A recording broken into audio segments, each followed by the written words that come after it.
Hey, everybody. Welcome back. It's another episode of the Spartan Shadows podcast. I'm one of your hosts, Chris. I'm joined by one of my co hosts, Emmett. Zach, unfortunately, could not make it this week. Another crazy week with all of our schedules, and Zach's been hitting up some of the other MSU festivities going on. We're recording this Friday, October 3rd. He's at Midnight Madness, went to the hockey game, so he's taking full part of the experience on MSU's campus today. Can't blame him for that. He will be back next week, probably, as we will do the Nebraska recap, UCLA preview, and then we will also have more of the multi-sports. We'll do some of the multi-sports today, get you a little bit geared up for that as hockey started their exhibitions today. So we'll go over a couple things schedule-wise for basketball and hockey, and then we'll dive more into the rest of the stuff next week when Zach can join us. And then also today, Nebraska preview, as we are, 18 hours from kick roughly. Yeah, Yeah, yeah. 17 hours somewhere in there. I don't know what time it is anymore.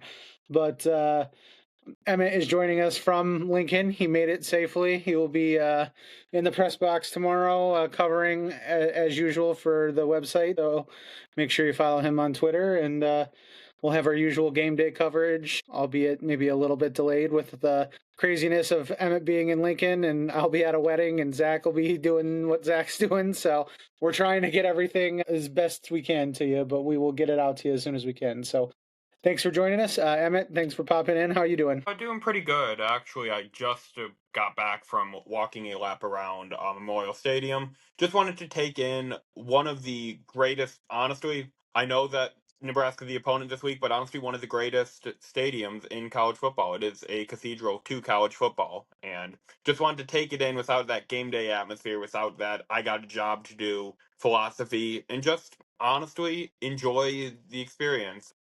Normally, I get a full day to go around town and everything, but with Nebraska being an 11-hour drive, split it into two. So didn't really get my full day to enjoy the town. So went to a hole in the wall barbecue shop, had an amazing and bacon sandwich, and just got to walk around Memorial Stadium. Can't complain about that at all. No, hole in the wall barbecue places are the best, so I can't fault you there. But we'll dive right into it. We'll do our football preview first. As Emmett said, football in Lincoln, Memorial Stadium, kickoff 4 o'clock tomorrow on FS1. The Spartans are going in as of right now 12.5 point underdogs, according to ESPN book or Bet ESPN, whatever it's called nowadays.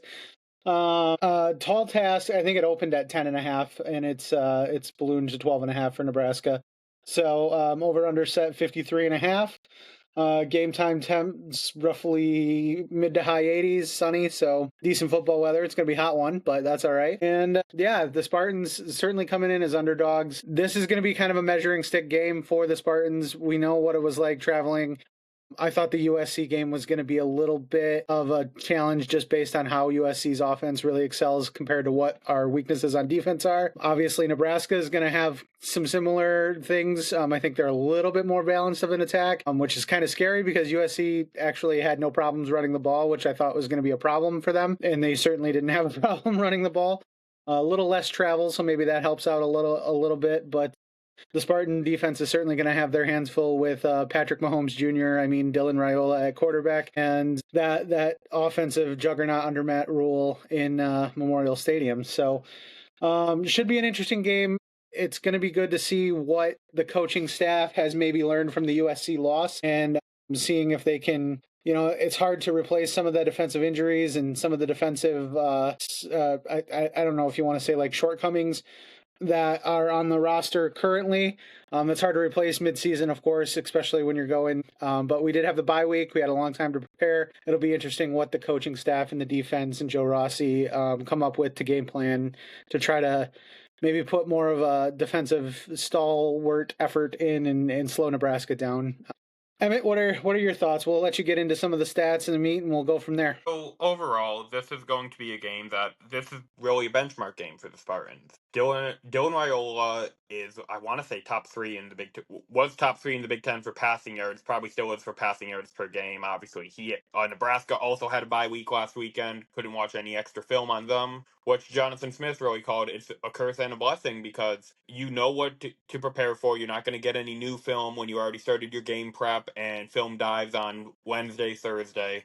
You're not going to get anything new to watch. but at the same time, get to have that extra weekend to prepare for you and get to make those wrinkles, seeing what your defense can or cannot do. And honestly, the Spartans, the good news for them is they won't be as shorthanded as they were last weekend, especially with 5 starters out by halftime, in addition to your top linebacker replacement. Brady Pretzloff is still out for the season. That has been confirmed. We addressed that in the USC recap.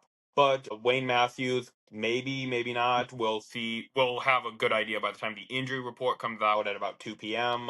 On game day. Same thing with Nikai Martinez, Quindarius Dunnigan. Overall, I believe the Smith quote on the radio show was he felt good about Matthews being good to go, and Martinez was more of the game time decision that we'll see on. Which, the good news and the bad news for the Spartans really is they have a lot of experience without Martinez. He missed the first 3 games of the year.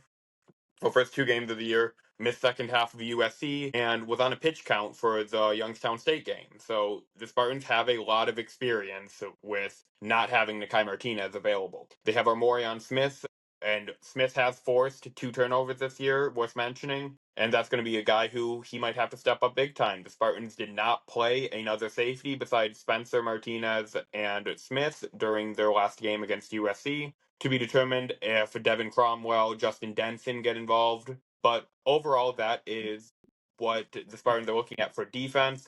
The good news is, like I said, they won't be that shorthanded for this game. But at the same time, this Nebraska offense, Dylan Raiola, he is also in his second year as a starter, much like Aiden Childs.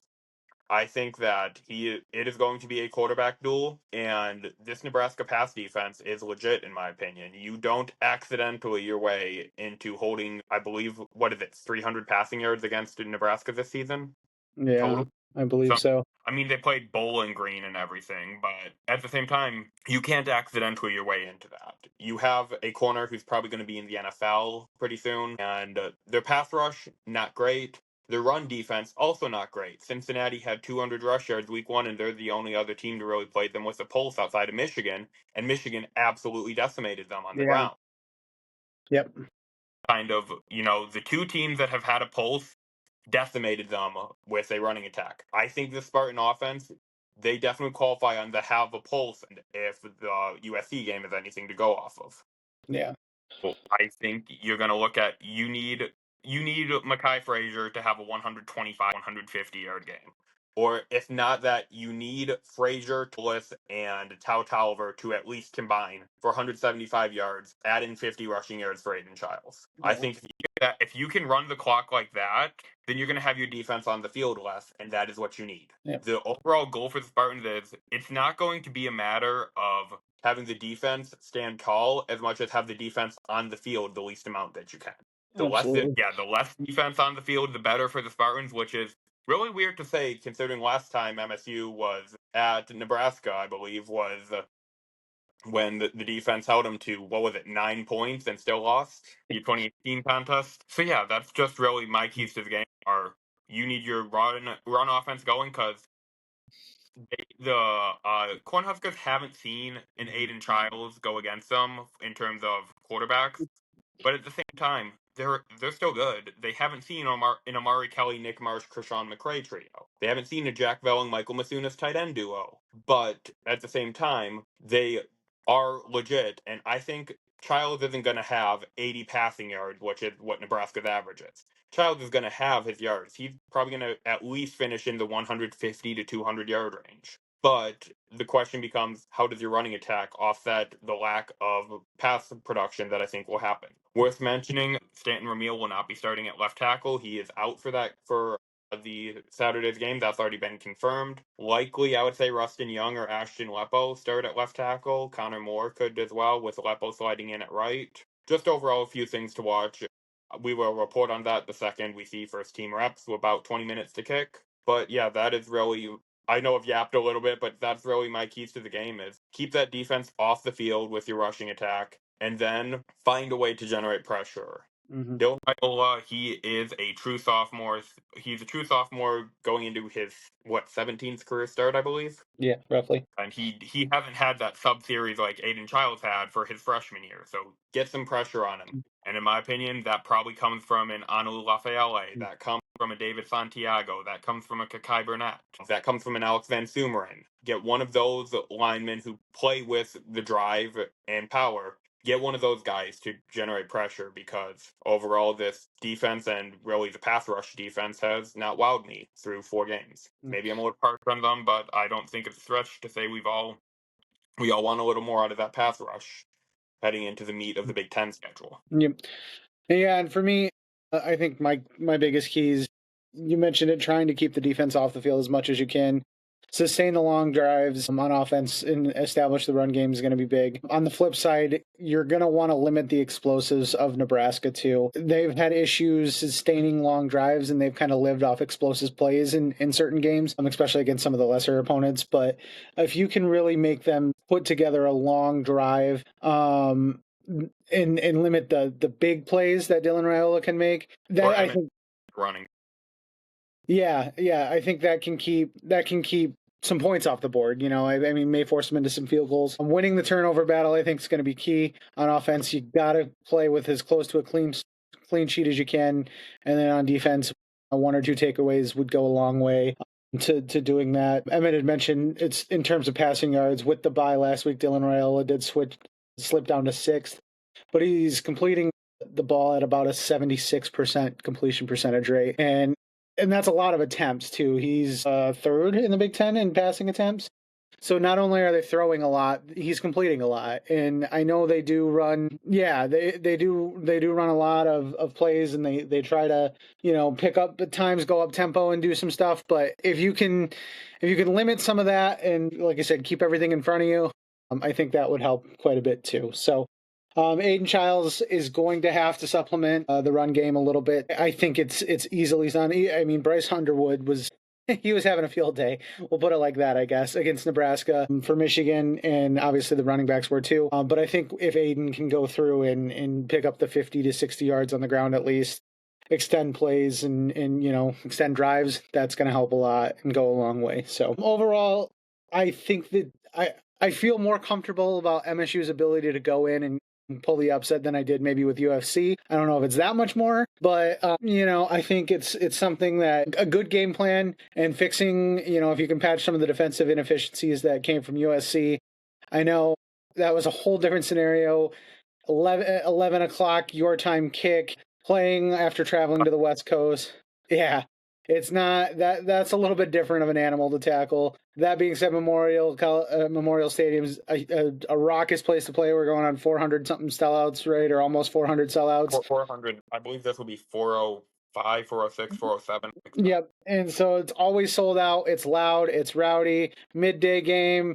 Good weather. It's going to be a tough environment to play in, regardless. But the first question asked when I say, hey, I'm in town for the game, the first question I'm asked is, have you been to a game in Memorial Stadium? Okay, it's going to be loud. Yep. So that really tells you what you need to know. It is going to be loud, and I have a lot. Matt Rule is a coach who some people might say, oh well, he's the failed Carolina Panthers coach. He built Temple. He built Baylor. He's building something in Nebraska. His RPOs. He had that NFL experience too. He's played with some of the best, and he knows how to incorporate good schemes. So that was one last point I did want to bring up that I completely forgot. Matt Rule is a really good coach, and I think that Joe Rossi is going to be tested severely during this because we've shown a little bit of weakness to RPOs. Look back at some of what Dylan Lonergan did to us for Boston College. I think you are going to see similar with another former NFL coach, just like Bill O'Brien in Boston College. Yep, and what you were able to see what Cliff Kingsbury did. I know Cliff Kingsbury's kind of widely known as that offensive-minded guy, so it was even a little bit more skewed. But Matt Rule is a heck of a coach. I don't think he catches a fair amount of blame for the Carolina thing, but that franchise in general is a dumpster fire. Look what they're doing now post Matt Rule. It's not much better. And when you've seen Matt Rule in college too, when he's taken over programs, year 3 really starts to ignite his stuff. And this is year 3 for him in Nebraska. So this team is got the talent. Yeah, it's got the talent and it can do very well. I mean, they may not put it together completely yet, but they're not far away, so MSU is going to have their hands full. I guess we'll get into our picks and predictions real quick. We did not get Zach's. I would imagine he would probably want to go with Velling or Masunis for a first touchdown. He did post a prediction on one of the Nebraska podcasts. Yes. And he also did a preview for Michigan Sports Podcast. Shout out that if you want to go watch that. I'm sure he has his Nebraska preview up by now. We're Yeah. kind of recording last minute. It's been a hectic week, obviously, with me being in 3 different states already this week so far. Yep. Yeah. Well, And states because I flew out of 4 different states this week because I flew out of California. Oh wait, that was 2 weeks ago. yeah. Blooper. Anyway, Yeah. being in 3 different states this week, it's kind of been a hectic week. I drove across the entire state of Iowa this day too, so I've been everywhere. Which is not a fun state to drive in. Iowa drivers are the worst, but that's a rant I'll get into before Iowa. Yep. Yeah. So check out Zach's stuff there. I could spoiler alert, he's probably gonna pick a tight end for first touchdown. As far as us, I think I'm gonna go with a score of I think it's gonna be a little more high scoring too, like the USC game. I'm probably gonna go 34-28 Nebraska. First touchdown. I think MSU covers. I do think they have a legitimate shot to win this game. I don't want to be the Debbie Downer, and it wouldn't surprise me if they do. I think a lot has to go right, and so I don't know if I was putting money on the game if I would feel comfortable doing that. But I do think MSU is going to give them a real test. I hope they come out victorious. This is a really big game for MSU if it's something they can pull off and win. First touchdown, I'm gonna go Aiden Childs rushing again. I think it might be Mekhi Frazier, but I'll go Aiden Childs just to be a little different. Yeah, for me, I think that this is going to be a closely contested game, and I also think it's going to be high scoring. I think that MSU's offense, we've seen what they do after a bye week. We saw what they did to Iowa last year after a bye week. And do I think the Spartans will compete? Yes. I don't necessarily know if I see them coming out on top in this environment against a coach that's really good with run-pass options and the defense's shortcomings, frankly. I'll say give me 34-27. And I will say that your first 34-27 Nebraska, and I would say first touchdown Mekhi Frazier. Pretty fair. I think we're right about the same page. I didn't want to go 38-31, but didn't think 24 was high enough scoring for the. Yeah, nope. I get that. So we'll see. Like I said, hopefully we're a little bit wrong on the score predictions. I predicted MSU to win on the Nebraska podcast, so yeah. One of us is optimistic about them winning this week. I was going to say, Zach is a little bit more optimistic. He was on a Nebraska podcast. I forget the name. We'll try to retweet it off the socials. Yeah. Yep. So, but yeah, it's that's about it, I guess, for the Nebraska preview. Like I said, follow us on socials and we'll make sure the game day coverage is what it always is. But moving on, for those of you who are here for the multi-sports preview, listen in now. Hopefully you click the YouTube links and the timestamps to get to this point if you didn't want to go through the Nebraska thing. But we'll start MSU hockey, my favorite. They had their first exhibition game today against Windsor. Final score, well, it was at Munn, of course, but before Midnight Madness took place. And, MSU was victorious. Shocker, I know. Final score 4-0. Spartan goals were, you opened with Porter Martone, 30-something seconds into the game. What was that? I'm the basketball and football specialist. How do I know the high goal scores over you? Come on now. I retweeted it all. I'm just trying to get my thoughts together. Porter Martone opens his college career scoring 30 seconds into the game. Obviously, going to hear his name a lot. I tweeted that out earlier. Kid's legit, and he's going to be a big point. He had a great game today. He assisted on another goal later on, set the tone physically. He's going to be one of those guys that's just an absolute spark plug.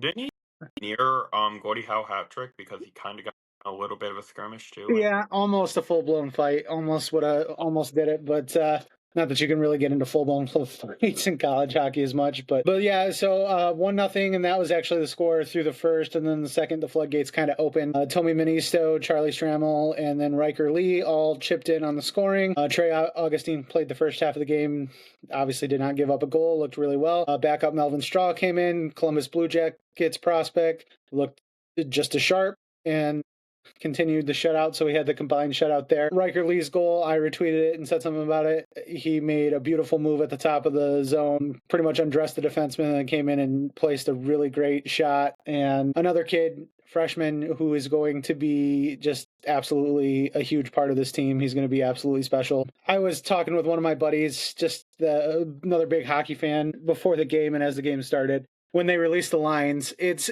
just impressive up and down the lineup to see the first line with Stramel and Martone. It's just going to be a crazy top line to have to go against. It's going to set the tone physically. It's going to score a lot of goals. And then, those two up top with Daniel Russell, obviously you got the senior leadership with Russell and Stramel. Second line with Van Sage, Caden Lindstrom and Gavin O'Connell is going to be another force to be reckoned with. And then you've got a third line of all NHL draft picks with Riker Lee, Eric Nilsson, and Anthony Romani. It's crazy.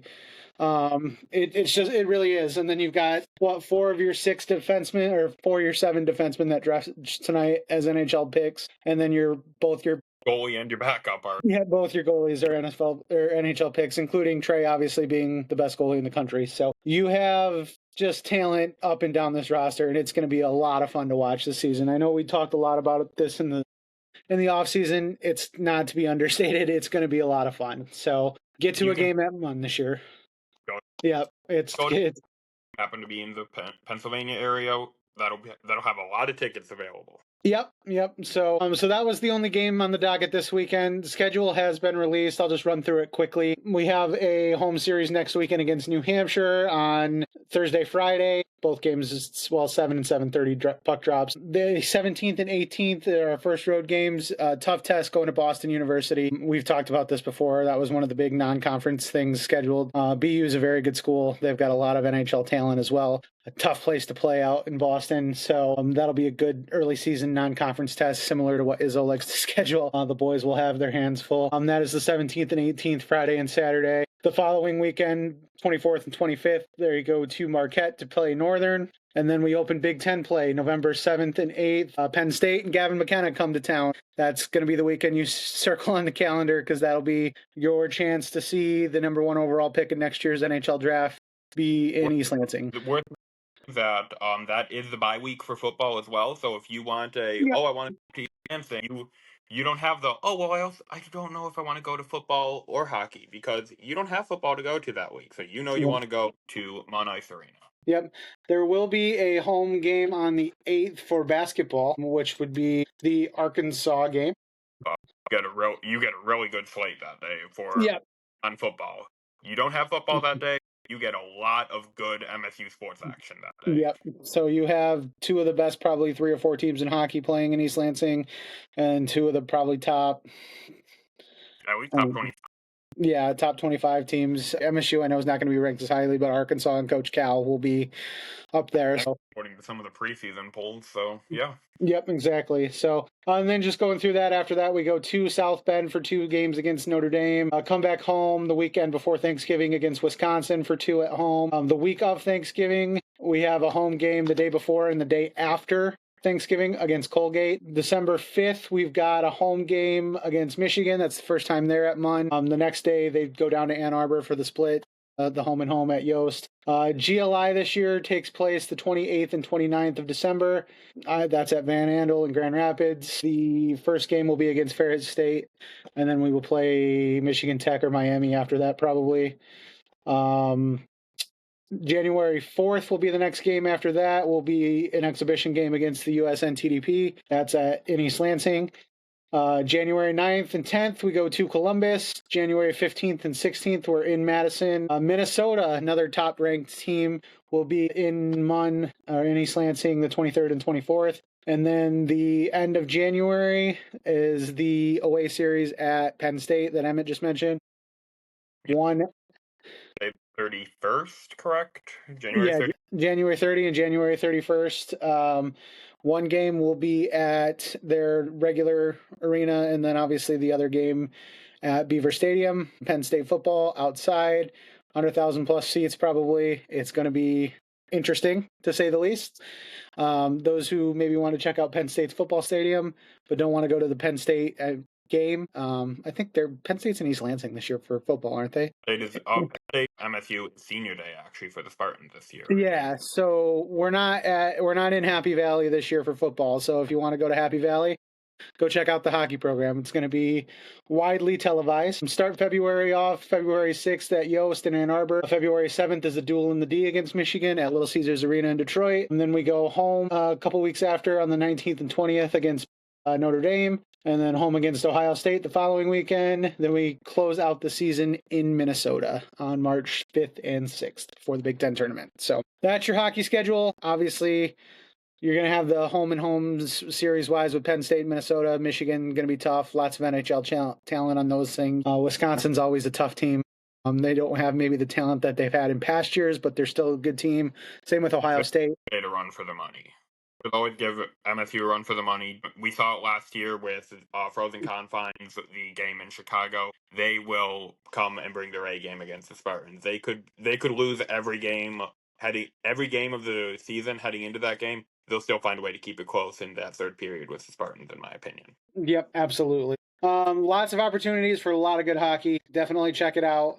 Like I said, 13 of the opening tonight's roster was 23 deep. 13 of the 23 are already NHL draft picks, and lots of talent everywhere up and down the ice. So you will be in for a treat. Last year, that this is one of the most competitive years of college hockey you'll ever see. I think we can say that again this year. I think you can say that every year you are going to see more and more competitive college hockey, just because of the deal you have with the OHL, the deal you have with the CHL. You are going to see some of the top talents come to college, and because you're going to have them encouraged to do that by their programs to get that extra development in with that strict scheduled regime that you don't have necessarily in the AHL, for example. Yeah. The Canadian hockey leagues are great for what they are, but you'll see a lot of the top talent coming over to the NCAAs. So each year you're going to get just some top tier names as far as draft picks goes. This year might be a little different. This year, with it being happened to be the first year, and there's a lot of talent in this next draft and this last draft that just took place, and all of them coming over at once. I don't know if there'll be another year where you have a consensus number one pick like Gavin McKenna, plus a Porter Martone, plus Caden Lindstrom from a top 5 pick from a few years ago.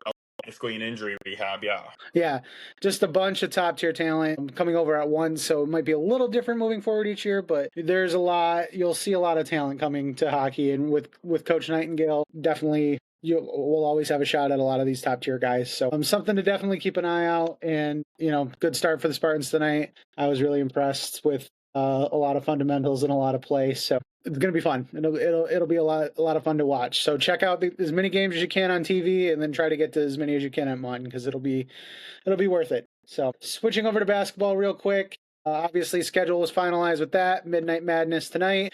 We got a recruit within this last week in Julius Avent committing. 5-star center, number 2 prospect in the country for next year.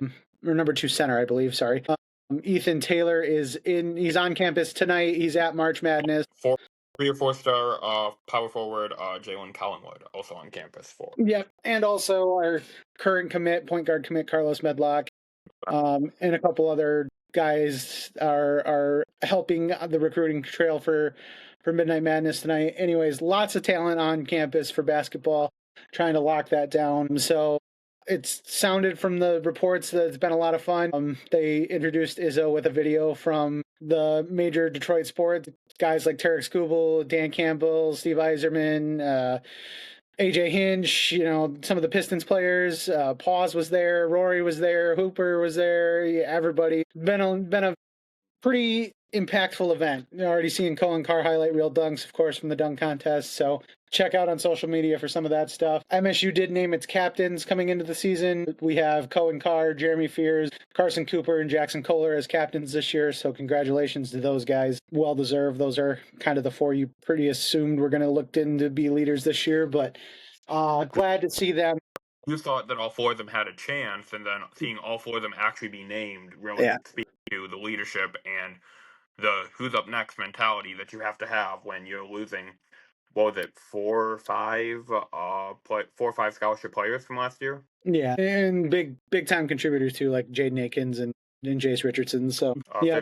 Yep. So yeah, it's a good leadership group. A lot of talent on this roster still. I know we lost a lot, but it still should be a lot of fun. Seeing some pretty impressive things happening with Carson Cooper and Cohen Carr in practices and highlights. So hey, hype train's a full speed ahead, I guess. But just real quickly, want to touch on Julius Avant committing, and then I'll get Emmett's thoughts. We'll break down the schedule and probably wrap it up with that. But Julius Avant, 4-star power forward. He's the number 78th ranked prospect in the 24/7 composite, number 13 power forward in the country. Committed to MSU over Seton Hall, Xavier, and Providence. 6'7", 220. Yep, 6'7" ish. 6 or 7, 220. Has a 7'3" wingspan, and standing reach is 8'11". So dude is tall and can get to some block shots. I guess we'll put it out like this. Consistent shooter, good free throw shooter, which is always good to see because we need that. 38% roughly on catch and shoot threes, so that number can be something they try to exploit on the wings. So he's going to have a learning curve stepping into the Big Ten, like most incoming freshmen do. He's going to have to bulk up a little bit and get a little bit more physical. That's just the nature of Big Ten basketball. But I think he's got the tools that you really want to see a Tom Izzo prospect and a Tom Izzo big work with, and so I think he's going to fit well with this class and with this team, especially with an Ethan Taylor maybe at center. If he so chooses to come here, that would be huge. But just a big get for Tom Izzo. I know Carlos Medlock was actively trying to pursue him, and Julius, when he committed, said his goal is to try to get Ethan on campus too and have him be a part of the class. So you can see these prospects and these commitments really wanting to fill out their class in a specific way and be a part of that recruiting process. So it's always good to see. Emmett, what are your thoughts on Julius real quick? Yeah, so Julius, he committed I'm very excited to have him. Looking at the forward room for next year, you're going to have second year Cam Ward, second year Jordan Scott. You're going to have Jesse McCulloch, who's more of a center. And then you're going to have Cohen Carr for a senior year, assuming he returns. Then you are going to also have Caleb Glenn off of an injury that he will not be playing this year, so he's going to be off his redshirt year, along with the twins of Brennan and Colin Walton. Really, it's a youth movement in that forward room for the Spartans, because outside of Carr and Glenn, everyone has 3 years of eligibility left at a minimum for that class. So you kind of have the youth movement taking over, and that is a very loaded room. Objectively, obviously, we haven't seen McCulloch. And along with Ward and Scott, obviously play in Big Ten competition. We'll see more of that, obviously, in the next couple weeks. They're going to be getting to play at least lower level competition, and I'm very excited to see that, just to see how they translate, how the rotation really works. Because you know how a Tom Izzo rotation is. Overall, it's a youth movement, so there is a lot of, I would say, unknown. As far as recruitment, he visited MSU the first weekend for the football season, went with Tom Izzo and group to the opening game against Western Michigan, and then Izzo returned the favor, visiting him and Josiah Jervis during a East Coast swing in recruitment. Part of that really helped sway Avent to cancel his visit with Seton Hall and say, no, I'm done. I know who I want to commit to. Mm-hmm. Really, that was that. And then he had already eliminated Providence and Penn State. So it came down to a 3-horse race of MSU, Seton Hall, and Xavier. You're kind of dropped to a cold interest via the insiders, and he wasn't taking a Seton Hall visit. Made you feel really good. You felt good for a reason. He is now a Spartan. He had also said, hey, my goal now is getting Josiah Jervis to be the next Spartan commit. Jervis, a shooting guard from New York, I want. Yeah, another really talented player, and someone that MSU's really fighting for. I guess Tom Izzo's been after quite a bit. Grind Week recruit, correct? Yeah. Yep. So he visited Grind Week, and he's another top priority for the staff. So I'm glad to see these guys trying to recruit with each other and trying to get others to sign in. I mean, it's not necessarily an uncommon thing. I think it does maybe tend to get played up a little bit more than it needs to, but it's good when you get commits that are so fired up, they want to try to execute the vision of the staff and the recruiting strategies and just get these When you players. see this guy be a social media Spartan, yeah. Yep, exactly. Well, Spartan, because as much as we love the guys who are quiet, keep their head down, stick the course, if you have someone who's actively firing the fan base up, trying to actively get more people to commit, obviously that can only result in good things as long as the player sticks the course. And obviously, Avent's the kid; he's going to stick the course, in my opinion. You're not Yep. going to see him get this big offer and be like, actually, no. I think Avent is the kid that you are going to see him step foot in East Lansing. You are going to see him play next October, next November with the Spartans. Yeah, absolutely. We'll switch it over to the schedule real quick. I'll just run the schedule and then I'll get Emmett's thoughts, and then that's probably where we'll call it for today. Like I said, we didn't want to get too much into these multi-sport previews without Zach here. We'll do a little bit more of a breakdown next week for that to add some more stuff in. MSU soccer's been killing it. You know, girls basketball's got a lot of hype and momentum, especially coming into Midnight Madness today.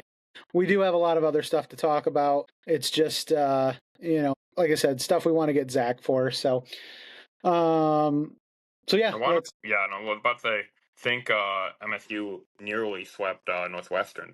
MSU volleyball nearly swept Northwestern this weekend too. Yep, and they did sweep That match Michigan just wrapped when up, we were yeah. recording last. So yeah. But we'll get into all that. Basketball schedule, exhibitions starting October 23rd with Bowling Green coming to the Breslin. Connecticut, we are going to UConn on the 28th. We've already talked about that at length. Another just top tier talented team to go play against. We did it against Tennessee last year, so And a good guilt-free game where you can run your full rotation and not yeah. have to worry about red shirts. If Izzo decides he probably won't, but if he decides he's going to redshirt Jordan Scott, then you get that chance. Obviously, I don't think Scott or Cam Ward are going to be redshirt candidates at all, but it is an option worth considering, and you get good game film against two D1 opponents because Bowling Green also D1. You don't have a Hillsdale, for example. Yep, exactly. So regular schedule, open up against Colgate on November 3rd. Arkansas coming to town November 8th. We already mentioned that. Coach Cal and Coach Izzo agreeing to that little home and home. That's going to be a lot of fun. Then we got San Jose State coming in on the 13th of November. Then we got the Champions Classic November 18th. In New York, obviously at the Garden. We get the early game finally for once. Kentucky. I didn't think we were allowed that. Yeah, Kentucky we open up with, and that'll be the 6:30 tip for that. Then we're home. Detroit Mercy coming to the Breslin. And then over Thanksgiving, we're flying to Fort Myers for the Fort Myers Classic. We got East Carolina on the 25th, and then on Thanksgiving at 4:30. North Carolina. So tough, obviously, opponent in the Tar Heels, another top tier program. Thanksgiving, after the Lions are over, you want to watch some MSU basketball, there you go. So after that, opening up Big Ten play, Iowa's coming to the Breslin Center. And then we have that's December 2nd. December 6th, we got the Blue Devils coming in. And the much anticipated final of the home and home that happened forever ago. And they promised us a return visit. Well, here it is. So. Yeah, due to COVID, not anyone's fault, but finally getting around to actually having schedule openings to finish that home and home. Yep, so Duke will be in December 6th. Then we got at Penn State for the first Big Ten road game on the 13th. Toledo coming to the Brez on the 16th. And then our annual December matchup at Little Caesars Arena against Oakland on December 20th. Tom Izzo Grinch sweater game maybe with Greg Campy. We'll see. Ugly Christmas sweater's coming in. Don't know what it's going to be. Probably a Grinch, but we'll Gotta see. love it. Cornell is the first game after Christmas at the Breslin on December 29th. Then we go to Lincoln for Nebraska on January 2nd. USC coming to town January 5th. Northwestern coming to the Breslin on January 8th. Indiana coming to the Breslin on January 13th. Then we go to Seattle to play Washington on the 17th. To Oregon on the 20th, and Eugene at home against Maryland on the 24th. To Rutgers and Piscataway on the 27th. Michigan's first game against the Spartans is January 30th at the Breslin. Then we got at Minnesota February 4th. Illinois at the Breslin on February 6th. Wisconsin at Madison in Madison on February 3rd. Then we get UCLA coming to the Breslin on February 17th. Ohio State coming to the Breslin on February 22nd. Purdue in West Lafayette, House of Horrors on the 26th of February. Indiana on March 1st. Rutgers Bracken the Breslin on March 5th. And we close the season. Night, Yep, for senior night. And then we close the season at Chrysler against the school down the road. Yep. So, Emmett, thoughts? Honestly, the big one that really concerned me would be you're going to have that away matchup for Wisconsin in terms of Big Ten conference play. And obviously that and Purdue are the big two that stand out to me. Mm-hmm. Michigan's going to be good this year. Those three, I think, are looking at the conference slate. Those three are the ones that I'm circling, starring, underline, whatever you want to call it. I think those ones really, as the season progresses, those are the ones you're going to either look forward to, or if the season doesn't progress the way you think it is, you might dread. I'm very excited to see the UConn exhibition and obviously the Arkansas game so early in the season. That is going to be a concern for me, just in terms of you usually see Izzo have his rotation and usually pare his rotation down a little by the time you get to the meat of your schedule. The Spartans had a admittedly weaker out of conference schedule last year, and it seemed to pay dividends until your California road trip hit. So Yeah. I'm excited but nervous to see how this one looks because you're not going to have that. What was it? 13-1 or whatever the Spartans were really halfway through the year. Yeah. You're not going to have that this year. The Spartans are good, but I don't know if they can beat Kentucky. I don't know. I don't know if they can beat your Kentucky and Arkansas and Duke and even an Iowa team. In the Iowa team, obviously without Fran McCaffrey Yeah. for the first time in forever. Mm, Yeah, but I so, don't know if they can beat all those teams really by the time that December 20th rolls around. yeah. I think you could be. You're not going to look at a team that's sub 500, but you're not going to be looking at a 10-1 team come New Year. Yeah, and this is the old Izzo of scheduling Yep. non-conference. The anybody, anytime, anywhere, any place, and it's proved very helpful in the past. It gets the team ready for the Big Ten championship tournament in the NCAA tournament. I understand that. And it But sandbags their seeds so that they end up having a favorable March slate. I think that's part of the strategy. I'm not going to lie to you. I think sandbagging your seed kind of works a little. yeah, maybe get a little bit more favorable second round matchup if you're a little bit lower of a seed, but we'll see. Just I who are us to question Izzo? He's got this down to a science now. We'll just see. We'll see who we're ready. There is still some strong leadership aspects of this team. We mentioned the captains and some experienced players. They're going to be guys that need to be leaned on heavily this year to get through some of these things. And With the way we saw Cohen Carr progress last year, for example, yeah, that is the thing I'm highlighting. You saw Cohen Carr progress to get that outside shot, get that free throw down. I'm excited to see if he can take that next step this year and be a consistent. If you can get him consistent enough to pop 2-3 a game, just shoot him. Hopefully hit one a game. yeah. And if he develops any more than that, you're going to start running into him potentially being a lottery pick next year. So With his athleticism, he would be lottery if he can be if he can be shooting 50% from three. Oh yeah. Yeah.